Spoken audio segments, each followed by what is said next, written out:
ሰላም ጤና ይስጥልኝ። የኦሪት ትምህርት ተከታታዮች እንደምን አላችሁ? እንደምን ሰነበታችሁ? የእስራኤል ቅዱስ አምላክ ፈቃድ ቢሆን ዛሬ የምንማረው የኦሪት ትምህርት ክፍል ባዕድ አምልኮትና ጥንቆላ የሚለውን ተከታታይ ትምህርት ይሆናል። ዛሬ በዚህ በአቦዳ ዘራ ወይም በባዕድ አምልኮት ውስጥ ምን ያህል ትእዛዛት ህግና ስርዓት እንዳሉት እንመራለን ማለት ነው። በአጠቃላይ ይህንን አቦዳ ዘራ ወይም ባዕድ አምልኮት የተመለከተ 51 ትእዛዛት አሉን። እነዚህም ትእዛዛት በሁለት ይከፈላሉ። አንደኛው አድርግ የሚልና ሁለተኛው ደግሞ አታድርግ የሚሉ ናቸው። እነዚህም አንደኛው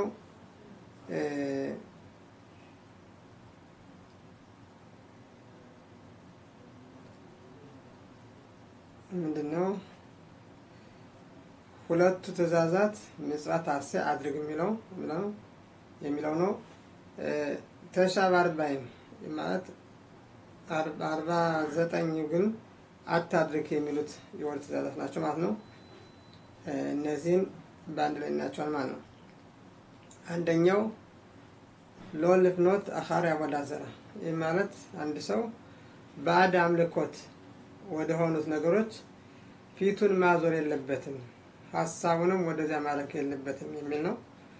ሁለተኛው ሸሎ ላቱር አኻሪ አርሄ አለም በሪዩት አይናይን። ይህ ማለት ሁለተኛው በልብ ማሰብ ሆነ በዚያ በልብ ባሰበው ነገር መሄድና እንዲሁም በአይን የተከለከሉትን ነገሮች የባዕድ አምልኮት የሆኑትን ነገሮች በአይን ራሱ ማየት ክልክል መሆኑን ይነግረናል ማለት ነው።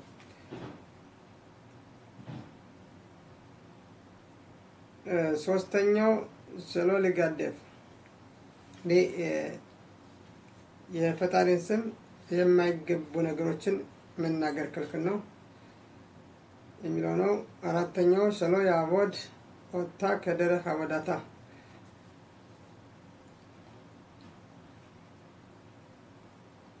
የአቦዳ ዘራ አይነቶች ብዙ ናቸው። የራሳቸውን ስርዓትና ህግና መመሪያ አላቸው። ልክ እንደዚህ አይነት አድርጎ የፈጣሪ ህግና ስርዓት ማድረግ ክልክል ነው ይላልና ማለት ነው። ልክ እንደ አቦዳ ዘራ አይነት ማለት ነው። ሸሎ ይስታቤላ በጋም እነዚህ ለአቦዳ ዘራ ወይም ባዕድ አምልኮት ለሆኑ ነገሮች መስገድ መንበርከክ ክልክል መሆኑን ይነግረናል ማለት ነው። ሸሎ አሶት ፔሰል አጽሙ ለራሱም ቢሆን ማንኛውም ቅርጽ ወይም ምስል መስራት ወይም ማድረግ የለበትም ይለናል። ሌላው ደግሞ ሸሎ ለአሶት ፔሰል አፊሉ ለአኺሪን። ይህ ደግሞ ሌላው ደግሞ ምስል ወይም ቅርጽ ሌሎችም ሰዎች ራሱ ሰርቶ መስጠት እንደሌለበት ይነግረናል ማለት ነው። እንግዲህ ይህ ሁሉ የራሱን የቻለ ህግና ስርዓት አለው። ወደፊት በዝርዝር የምንመራቸው ነው ማለት ነው። ሸሎ ለአሶት ጹራት አፊሉ ለኖይ። ይህም ራሱ ጥሩ ቅርጽ ያለውን የባዕድ አምልኮትን ምስል እንዲሁ ለጌጥ እንኳን ማስቀመጥ ክልክል ነው ማለት ነው። ሸሎ ለአዲያ አኸሪም አሃሪያ አይሁድን ወደ እነዚህ የባዕድ አምልኮቶች ወደሚያምልኮታቸው እምነቶች መውሰድ ወይም ሰብኮ ወደዚያ እንዲሄድ ማድረግ ክልክል መሆኑን ይነግረናል ማለት ነው። ሊስሮፍ ኢራኒ ደሃ። ይህቺ አቦዳ የምትመለክበት ከተማ አቦዳ ዘራ ወይም ባዕድ አምልኮት የምትመለክበት ከተማ በእሳት ትቃጠል ይላል። እነዚህ ሁሉ ትእዛዛት የሚመለከቱ ግን በእስራኤል ሀገር ውስጥ ያሉትን ነው። ከእስራኤል ሀገር ውጭ ያሉትን አይመለከተንም። ምክንያቱም ይሄ ኦሪት የታዘዘው ለእስራኤል ልጆች ነው። በእስራኤል ሀገር በሚኖሩበት ጊዜ እነዚህን ባዕድ አምልኮቶችን ከሀገራቸው እንዴት አድርገው ማራቅ እንዳለባቸው የታዘዘው የኦሪት ትእዛዝ ነው ማለት ነው።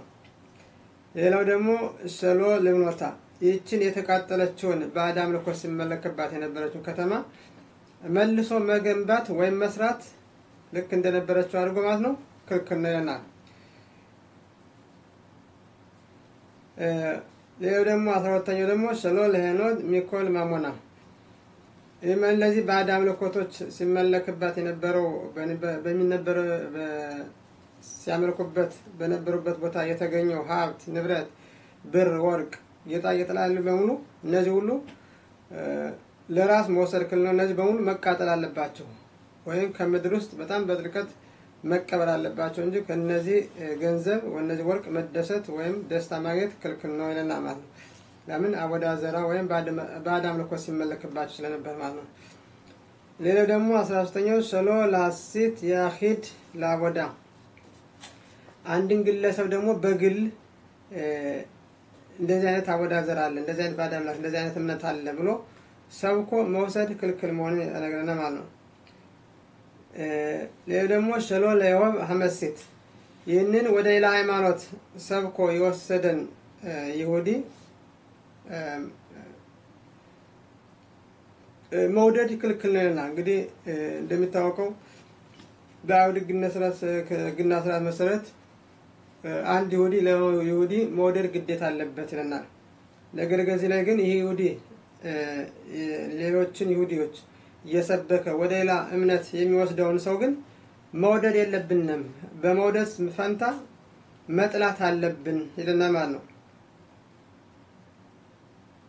ሌላው ደግሞ ሰሎ ለአዞብ ሲናቶ ይህንን ይሁዲ ሰብኮ ወደ ሌሎች እምነት የሚወስደውን ይሁዲ ምንጊዜም ጥላቻችን ከልባችን ማስወገድ የለብንም ማለት ነው። ሁልጊዜ መጥላት አለብን ይለናል ማለት ነው።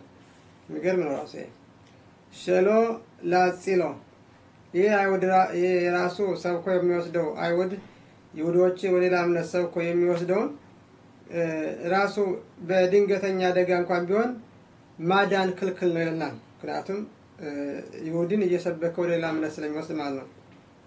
ሌላው ሰሎ ልልሞድ አላብ ዝኹት ይህ ይሁዲ ሌሎች እየሰበከ ወደ ሌላ እምነት የሚወስደውን ይሁዲ ይሄ እኮ ጥሩ ሰው ነው ብሎ ማመስገን ማድነቅ ፈጽሞ ክልክል ነው ይለናል። ሌላው ደግሞ ሰሎ ይምና መላመድ አላብ ኾባ ስለዚህ ይህ ሰው ወደ ሌላ እምነት እየሰበከ የሚወስደው ይሁዲ ምንም አይነት መልካም ነገር ያደረገውን ነገር በሙሉ ማስታወስ ክልክል ነው ይለናል። ጠቅላላ ማለት ነው። እንደምታውቀው አንድ ሰው ሆኖ የተፈጠረ ሁሉ መልካም ነገር አለው። ቢያንስ እንደው 99% መጥፎ ቢሆን እንኳን አንድ ነገር መጥፎ አለው። ለዚህ ነው በአይሁድ ሕግና ስርዓት መሰረት የአይሁድ 71 ዳኞች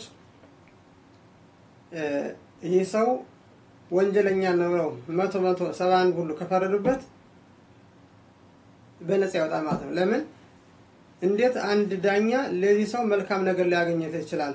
ስለዚህ ይህ ሰው ወንጀል የለበት በነፃ መለቀቅ ይችላል ማለት ነው። ከዚህ ግን በተቃራኒው ደግሞ ከዚህ ላይ ግን ይህን ወደ ሌላ እምነት እየሰበከ የሚወስደውን ሰው ምንም አይነት መልካም ነገር ያደረገውን በሙሉ ማስታወስ ክልክል ነው። መጥፎ ነገር ያደረገው ብቻ ነው ይለናል። ምክንያቱም ሌሎች ሰዎች መስሎ ሌላ እምነት የሚወስድ ምን ያህል ከባድ ኃጢአት መሆኑን ነው የሚነግረን ማለት ነው። ሰሎ ለይትናባ በሽማ ይህ ማለት በአቦዳ ዘራ ስም ወይም በባዕድ አምልኮት ስም ትንቢት መናገር ክልክል ነው ይለናል።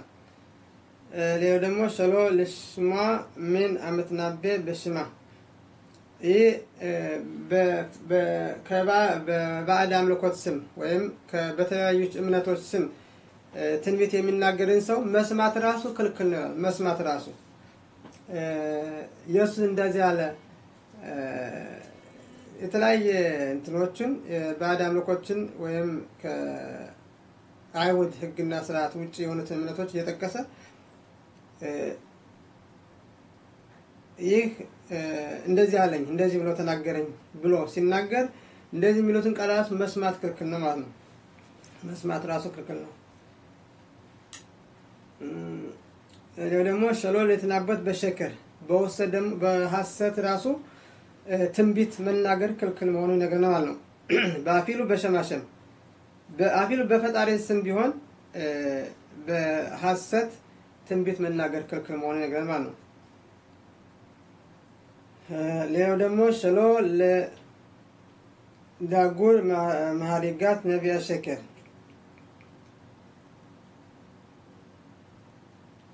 እነዚህን ሐሰተኛዎችን ነቢያቶች ደግሞ በሞት ከሞት ለመቅጣት ወደ ኋላ ማለት የለብንም መገደል አለባቸው ይችላል። ልክ ዳግም ምዕራፍ 13 ላይ እንዳየነው አንድ ሐሰተኛ ነቢይ ፈጣሪ ለኮኛ ብሎ በሐሰት ቢናገርና ይሁዶች ወደ ሌላ እምነት ለመውሰድ ቢሞክር ይህ ነቢይ ይገደል ይላል። ምክንያቱም ኦሪት አትቀየርምና። ሌላው ሸሎል ሻባ በሸም አወዳ ዘራ እንዲሁም በባዕድ አምልኮት ስም መሐላ መማል ክልክል ነው ይላል። ይህ ብቻ አይደለም። ለምሳሌ አንድ ሰው ባዕድ አምልኮት የሚያመልክን ሰው እስኪ ማለት ላይ በመታምነው እምነት ማለት ራሱ ክልክል ነው ኃጢአት ማለት። ምክንያቱም ያ ሰው በሐሰት በባዕድ አምልኮት ስም ስለሚምል ማለት ነው። ሸሎል አሶት ኦቭ እነዚህ ደግሞ የጥንቆላ አይነቶች ናቸው። ኦብ የሚባል አለ።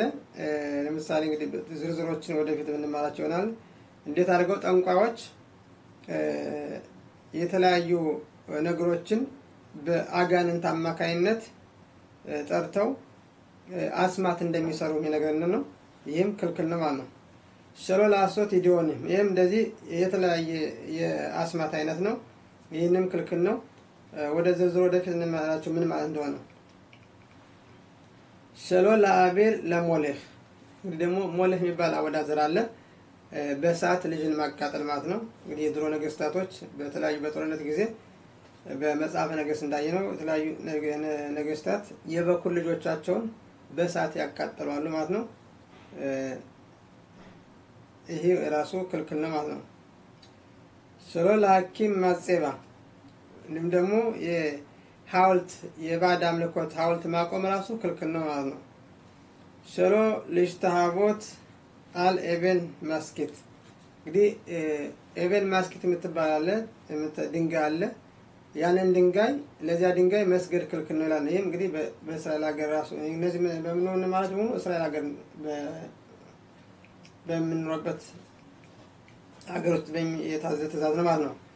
ስለዚህ በአይሁድ ሕግና ስርዓት ራሱ ከቤተ መቅደሱ ውጭ ባሉት ለፈጣሪ የሚሰገድ ነገር በድንጋይ ላይ ድንጋይ ካለ ድንጋይ ላይ መስገድ ክልክል ነው ማለት ነው። ምክንያቱም ልክ እንደ ባዕድ አምልኮት ስለሚቆጠር ማለት ነው። ሸሎል ሊቷ አሸራ እንግዲህ አሸራ የምትባል እጽ አለች ወይም ዛፍ አለ። ይህ ራሱ በተለይ ደግሞ በቤተ መቅደሱ ዙሪያ መትከልክል ነው ማለት ነው። ይህችንም ዛፍ ባዕድ አምልኮት አድርገው ስለሚያመልኳቸው ማለት ነው። ለአቤድ አወዳ ዘራ በኮል አንአሳ ብሽቢላ ሁሉንም የባዕድ አምልኮቶች ጠቅላላ በሙሉ መስበር፣ ማስወገድ፣ ማቃጠል እንዳለብን ይህ የኦሪት ትምህርት ይነግረናል ማለት ነው።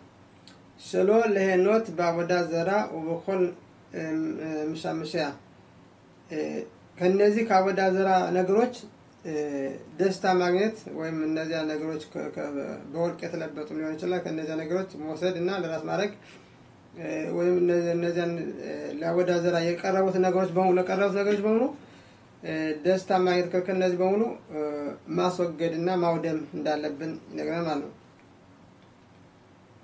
ሸሎል አሁን አለህም እነዚህን ደግሞ እነዚህ ነገር ግርማ ሞገስ ወይም ደስታ ማግኘት ወይም ለነዚያ እነዚህ እኮ ያምራሉ ማለት ክልክል ነው ማለት ነው። ሸሎል የሽቡ ባርጼን ነው ባዕድ አምልኮት የሚያመልክ ወይም ከአንድ ፈጣሪ ውጭ የሚያመልክ አሕዛብ ወይም ጎይ ወይም አይሁድ ያልሆነ በእስራኤል ሀገር ምድር መኖር እንደሌለበት ነግረን ማለት ነው። ለአንድ ቀን ራት ማድረግ ያለበት ማለት ነው። እንግዲህ ዛሬ የት ላይ እንዳለን ሁላችን ማወቅ እንችላለን ማለት ነው። ዛሬ እስራኤል ሀገር ጠቅላላ የባዕድ አምልኮት መፈንጫ ሆናለች ማለት ነው። ግን በፈጣሪ ሕግና ስርዓት ግን ባዕድ አምልኮት የሚያመልክ በእስራኤል ሀገር ምድር መኖር እንደሌለበት ይነግረናል ማለት ነው። ምክንያቱም እስራኤል ሀገር የፈጣሪ ምድር ናትና። ሸሎ ለይዳሞት በመንሃጉታም ወማልሙሻም ይህ ደግሞ ሌሎች እምነቶች እንደሚያመልኩት አይነት መልበስ ወይም እንደነሱ አይነት ባህል ማድረግ፣ ተመሳሳይ የሆነ ልብስ መልበስ፣ ተመሳሳይ የሆነ ባህል ማድረግ ክልክል መሆኑን ይነግረናል ማለት ነው። እንግዲህ ብዙ ጊዜ ዛሬ እያንዳንዱ ሰው ማወቅ ያለበት የይሁዲ አለባበስ የተለየ አለባበስ አለው። የይሁዲ አመጋገብ የተለየ አመጋገብ አለው። የይሁዲ ጸጉር አስተካከል ራሱ የተለየ አስተካከል አለው። ጠቅላላ የይሁዲ ባህልና ሌሎች የዓለም ሕዝቦች ባህል የተለየ ነው ማለት ነው። ስለዚህ ይሁዲ የሆነ ልክ ሌሎቹ የዓለም ሕዝቦች እንደሚለብሱት አለባበስ፣ እንደ እምነቶቹ አለባበስ፣ እንደ ተለያዩ ሰዎች አለባበስ አይነት መልበስ ክልክል መሆኑን ይነግረናል ማለት ነው። አጠቃላይ መሆኑ ባህላቸው ራሱ ከአይሁድ ውጭ በሆኑት ባህሎች ራሱ